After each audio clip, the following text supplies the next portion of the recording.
You're nothing without me, Jolene. His words sliced through me like glass shards, each syllable dripping with disdain. I gazed at Dalton's cold, expressionless face, searching desperately for any sign of the charming man I fell in love with 2 decades ago. But his steel blue eyes held no warmth, only a harsh reminder that the partnership I had built my life around was crumbling before me. I drew a sharp breath as the weight of his dismissal sank into my bones. After years of emotional manipulation, of walking on eggshells and making excuses for his lies, I was determined not to let him have the last word. "Get out," I said, my voice low but firm. Dalton cocked an eyebrow, clearly surprised. "You can't be serious, Jolene." "I mean it," I said. "I want you out of this house tonight." I held his glare, refusing to show weakness, though my hands trembled at my sides. Dalton let out a sharp laugh. "And where would I go? You really think you can just throw me out after everything I've done for you?" He took a menacing step toward me. "You owe me, Jolene. Everything you have is because of me." I flexed my fingers, digging my nails into my palms as I fought to restrain the fury bubbling inside me. He was right about one thing. Everything of material value I owned was because of him, because I had sacrificed my education, my dreams, my very identity to support Dalton's ambitions while he built his empire wheeling and dealing in real estate. I had worked tirelessly behind the scenes, hosting his clients, raising our son, managing his affairs, so Dalton was free to secure bigger deals and reap the fortunes. Only now, standing face to face in our lavish but coldly impersonal house, did I fully grasp how I had squandered decades enabling a man who clearly no longer valued me. "Get out," I repeated through gritted teeth, pointing at the hallway leading to the front door. "I'm done being your dutiful wife. If you won't leave tonight, I will." Dalton's smug expression faltered. He blinked hard before his mouth twisted into a snarl. "What has gotten into you?" He grabbed my shoulders, his fingers biting into my skin. "Is this about that country club receptionist? That little fling meant nothing to me. She was just a warm body when you were too busy or tired or whatever excuse you always have." His callous words sparked an image in my mind. The pretty blonde giggling on Dalton's lap last weekend, her fingers trailing along his chest. Nausea rose in my gut as the reality of his latest infidelity stared me in the face. I wrenched from his grasp, hot tears stinging my eyes. "Just go," I whispered. "Please, Grant deserves better than to have his final years tainted by the unraveling of his only son's marriage." At the mention of his ailing father, Dalton's face softened slightly. He studied me for a long moment before sighing loudly. "Fine, but we are far from over, Jolene," he warned. He brushed past me toward the bedroom, emerging minutes later with an overnight bag. He paused at the front door. "You really think you can make it out there without me?" He shook his head with a sneer. "Mark my words, you'll come crawling back." The door slammed shut behind him with an air of grim finality. I stood rigid, listening to the fading crunch of gravel as Dalton's sleek Mercedes disappeared into the night. In the deafening stillness, I became startlingly aware of my aloneness. I roamed from room to room, engulfed by the gnawing emptiness within me, which slowly solidified into a cold but unyielding determination. Dalton had underestimated me for the final time. Waking abruptly, I was momentarily disoriented by my unfamiliar surroundings. As consciousness settled in, the events of the previous night flooded back. Dalton's callous dismissal, our explosive argument, and his dramatic departure. Sitting up on the plush guest room sofa where I had collapsed in the early hours, I was greeted by the first rays of dawn seeping through the tall windows, casting a mocking cheerfulness about the room. Swinging my legs over the side, I buried my head in my hands with a groan, grappling with the question of what to do next. My entire adult life had revolved around Dalton, supporting his career, raising our son, managing our social calendar and household affairs. Now, for the first time in decades, I was utterly alone. A wave of melancholy washed over me as I reminisced about simpler times, sharing secret smiles over the bakery counter with the charming business student who had tirelessly pursued me during my freshman year of college. Dalton had been enchanting in those early days, lavishing me with affectionate gestures and gifts.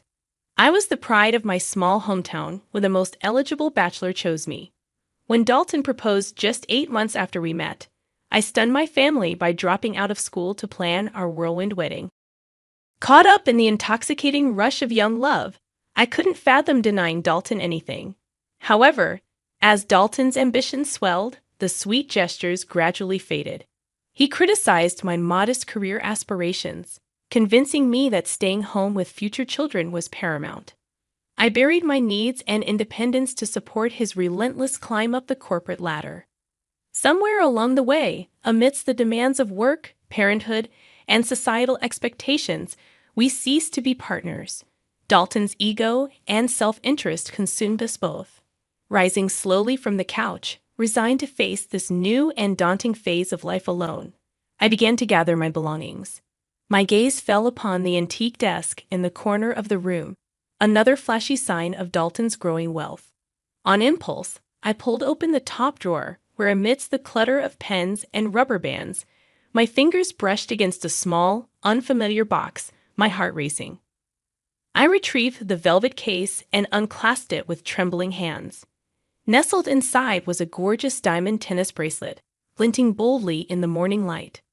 Fresh anger coursed through me as I pictured Dalton fawning over one of his flings with this extravagant gift.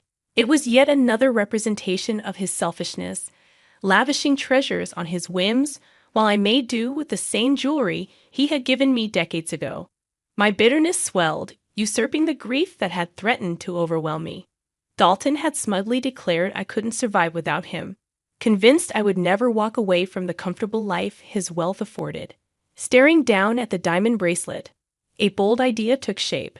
Dalton wasn't the only one who could play dirty. If he wanted to underestimate me, I would show him just how cunning I could be. Snapping the box closed, I tucked it into my bag with renewed resolve. I had calls to make: an overpriced divorce lawyer, a savvy real estate agent, perhaps even a private investigator. I refused to emerge from this marriage broken and destitute, simply because Dalton assumed that was my only option. For the first time in years, I felt fully in control of my choices. Come what may, I would land on my feet, and karma willing, I would bring Dalton to his knees in the process. My heels clicked purposefully across the marble foyer as I returned home from my legal consultation. Echoes underscoring my determination. The conversation replayed in my mind. With no prenuptial agreement in place, you have considerable leverage in the divorce settlement, my cutthroat lawyer had said, especially given the length of the marriage and assets involved. I allowed myself a small, satisfied smile as I set my bag down on the kitchen island, the weight of the unknown tennis bracelet still tucked inside serving as a tangible reminder of Dalton's deception. My plotting was interrupted by footsteps and a shocked gasp behind me. I spun around to find Lucia, our housekeeper, clutching her chest in the kitchen doorway. "Mrs. Harris, you gave me such a fright. I did not expect anyone else to be home," she exclaimed. Lucia had worked for our family for over a decade, her warm and non-judgmental presence a rare constant in recent years. "I'm so sorry, Lucia," I replied. "It's been a difficult couple of days around here, as I'm sure you know." Lucia nodded, her eyes gentle and understanding. "I cannot believe Mr. Harris would do this to you. You have been so good to him through all these years," she said. I sighed, the truth of her words hitting painfully close to home. All those years compromising my needs and dreams to support Dalton's ambitions. What did I have to show for it now? Just yesterday, it seemed I had lost everything. Yet Lucia's compassion and my lawyer's assurances were kindling a small but growing fire inside, steeling me for the fight ahead. "Thank you, Lucia," I said. "Your support means so much to me right now. I wasn't sure I could get through this, but I'm starting to realize. I discovered that I'm a lot stronger than Dalton ever gave me credit for." Just then, the faint sound of the front gate opening drew our attention. Moments later, Dalton strolled casually into the kitchen. Lucia and I stared at him incredulously. "Jolene, there you are." I swung by the office and had a chat with my father, Dalton said breezily, as if nothing were amiss. "He convinced me we need to figure this thing out. not toss away 22 years just because you're going through some hormonal mood swing. He glanced at Lucia. Would you mind giving us a few minutes? I stood frozen as Lucia nodded and slipped quietly from the room. Dalton turned to me, his expression softening. Come now, Joe. I know things got a little heated the other night. He reached for my hand. We're under a lot of pressure. What with father's illness, Alex graduating, and work being more demanding than ever. When I still didn't respond, he gently grabbed my shoulders. I forgive you for your little outburst, all right? Why don't we take a weekend trip to the vineyard? Just the two of us, reconnect, and hit the reset button. My blood boiled at his audacity to waltz back in here expecting reconciliation after everything he had put me through. I wrenched from his grasp, my voice dripping with venom. You arrogant bastard, get out before I have you thrown out. Dalton blinked in surprise. Jolene, please, just listen, he began, but I cut him off. No, you listen. I saw the bracelet, Dalton. His face paled. Our marriage is over. So be yourself a favor and leave with whatever shred of dignity you have left, instead of making this uglier than it needs to be. Dalton's shell-shocked expression shifted to cold rage. He stepped forward, jabbing his finger toward me as he spat his reply. You'll regret this, Jolene.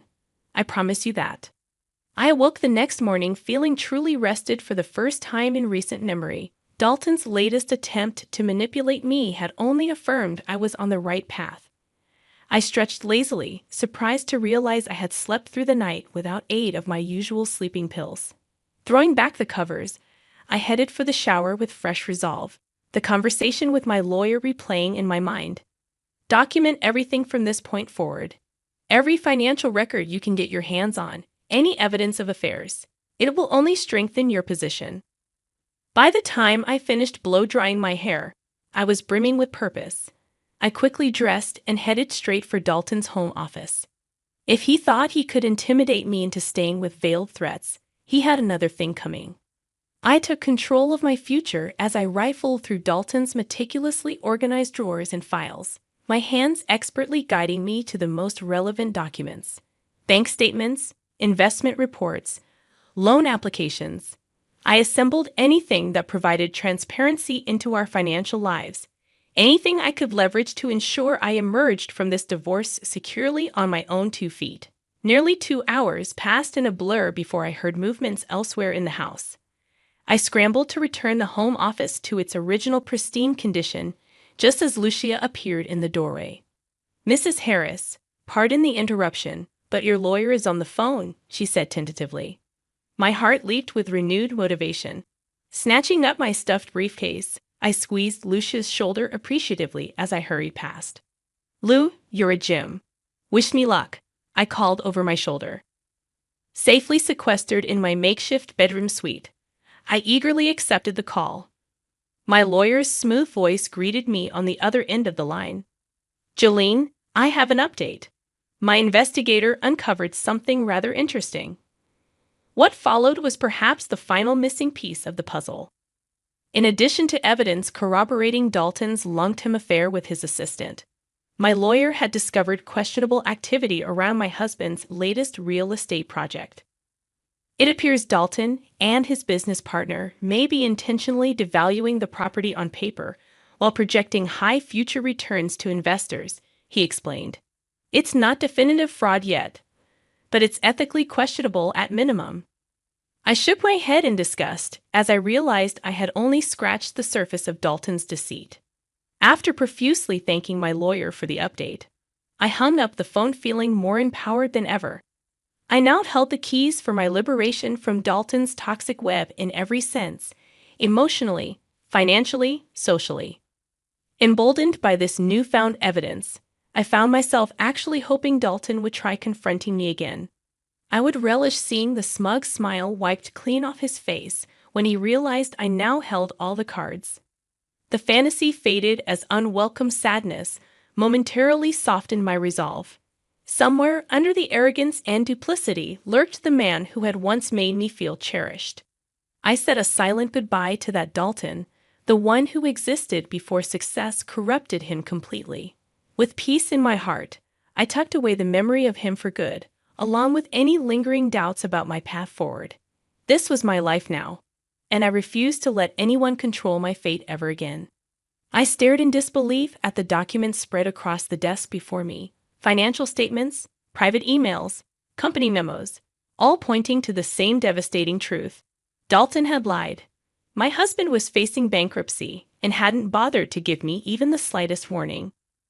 I sank back in the leather desk chair, my heart pounding as the reality of my predicament sunk in. All those years sacrificing for Dalton's ambitions, and now there was apparently nothing left to show for it. Even the lavish house I sat in was headed for foreclosure. Hot tears stung my eyes. How could I have been so stupid and naive?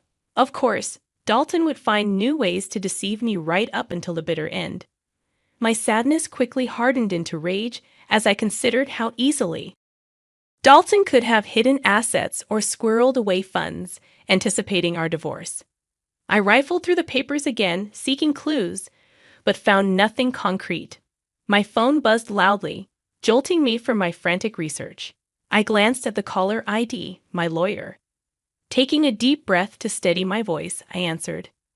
"Jolene, I'm so sorry about this news," came the somber greeting. "Dalton has kept his financial struggles painfully quiet, it seems, but there may still be options." "Don't apologize," I interjected firmly. "You've given me a gift with the truth. No matter what Dalton tries now, he can't manipulate me anymore." I meant every word with clarity, with conviction. I refused to cower and panic in reaction to Dalton's lies. Not this time. After discussing strategy with my lawyer, renewed courage and conviction propelled me upwards. I gathered my paperwork, adjusted my dress, and strode purposely from the empty house without a backward glance. I arrived unannounced at Dalton's sleek downtown office. His receptionist gawked as I flew past her desk and barged straight through the imposing double doors. "Jolene, what are you?" Dalton sputtered, rising from behind his glass and steel executive desk. Before he could react further, I slapped down the stack of financial documents in front of him. "Game over, Dalton.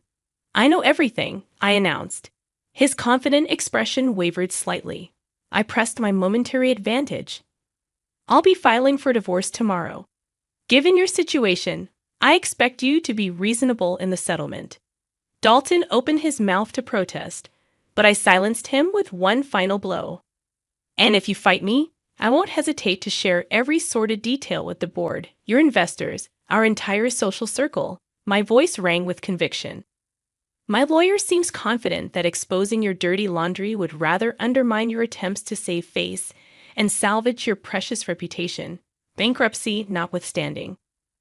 Dalton pid, sinking slowly back into his seat in tacit acceptance. His eyes narrowed, but his voice held a note of defeat when he finally replied. "You don't have to threaten me, Jolene. Despite what you may think, I have no intention of leaving you destitute." I nodded curtly, maintaining my defensive facade despite the tempest of emotion swirling inside me. I turned on my heels without another word, refusing to let Dalton see me crumble yet again. Safely outside, I sucked in ragged gulps of air, willing my thundering heart to quiet and the sting of tears to abate. So this was it, the demise of the future. I had staked everything on straightening my back. I began the long walk back to grab my things from the house I could no longer call home. Yet amidst the uncertainty now before me, each step fueled a growing flicker of hope inside my heart.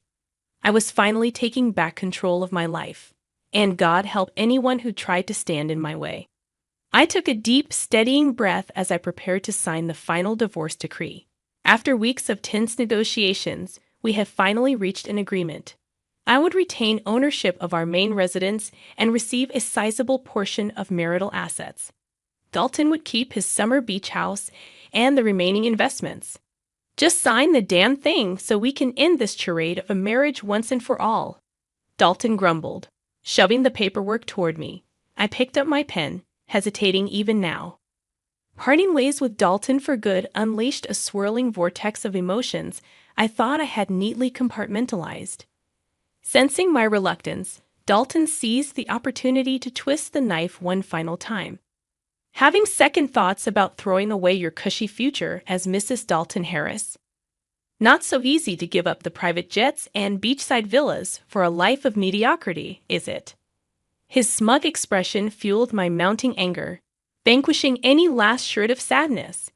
I met his contemptuous gaze head-on. Quite the contrary, Dalton, I replied evenly.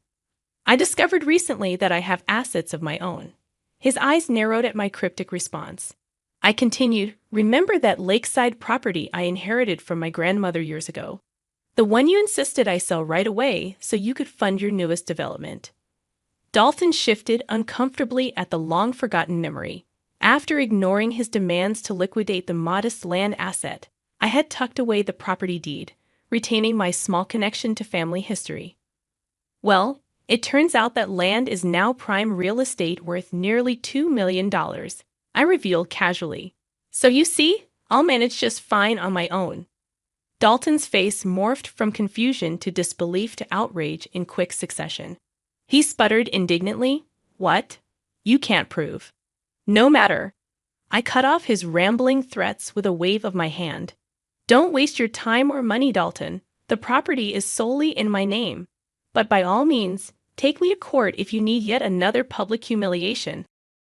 I signed the divorce decree with flourish and pushed it back across the table, relishing this final victory. For a brief moment, I allowed smug satisfaction to replace the swirling emotions I had bottled up for too long. I stood calmly, gathering my belongings while Dalton stared at me wildly, the new reality settling over him. "Well, if we're quite finished here, gentlemen, I'll be on my way." I nodded graciously at our lawyers before turning my gaze back to Dalton. "I do hope you find some shred of human decency left in that dark heart of yours. For your sake at least, if not anyone else's."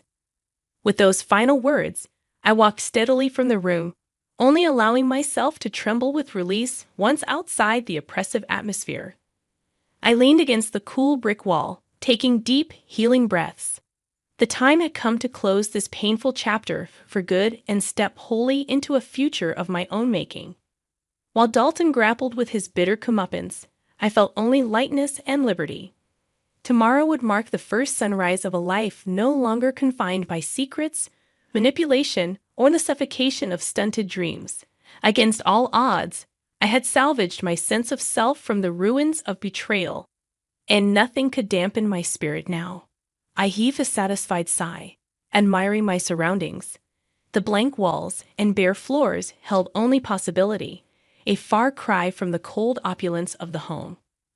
The past few months had flown by in a flurry of fresh starts, new ventures, and overdue reckonings. The sale of my inherited lakefront property had left me with newfound financial independence. After the divorce, Dalton descended swiftly into disgrace as details of his shady business dealings came to light. Meanwhile, I embraced solitude and reveled in personal growth. Now, on the eve before opening day of my very own bakery, I paused to reflect on the circuitous route that had delivered me here. Failures often plant the seeds of later success, I mused, and what felt like loss and devastation ultimately cleared the way for truer fulfillment. My philosophical rumination ended abruptly with Lucia's signature cheerful greeting. "It smells heavenly in here already," she remarked. My longtime friend and confidant had left Dalton's employment to join me in this new endeavor. Her steadfast support through all my tribulations had been a rare gift.